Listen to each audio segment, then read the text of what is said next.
Het jy geweet dat kan die begrip van jou werksregte jou werkservaring transformeer?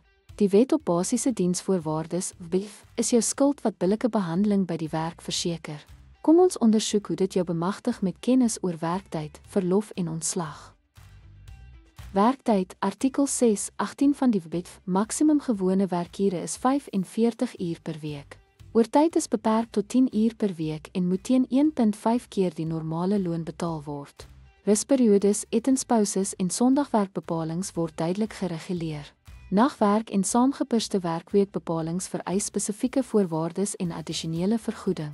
Verlof, artikels 19:27 van die WBV, jaarlikse verlof, werknemers is geregtig op 21 opeenvolgende dae betaalde jaarlikse verlof per verlofsiklus.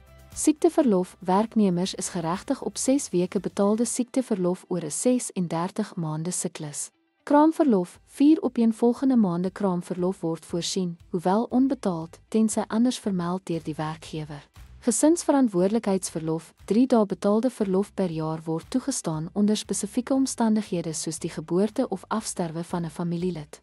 Beëindiging, artikel 36:42 van die WBV, kennisgewingstydperke, 1 week kennisgewing, indien minder as 6 maande in diens, 2 weke, indien tussen 6 maande en 1 jaar in diens, en 4 weke, indien langer as 'n jaar in diens.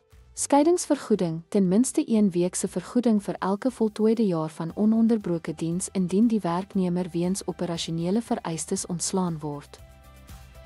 Ten slotte bied die duidelike en afdwingbare standaarde oor werksure, verlof en ontslagprosedures wat korrek toegepas moet word op praktiese indiensnemingsscenario's.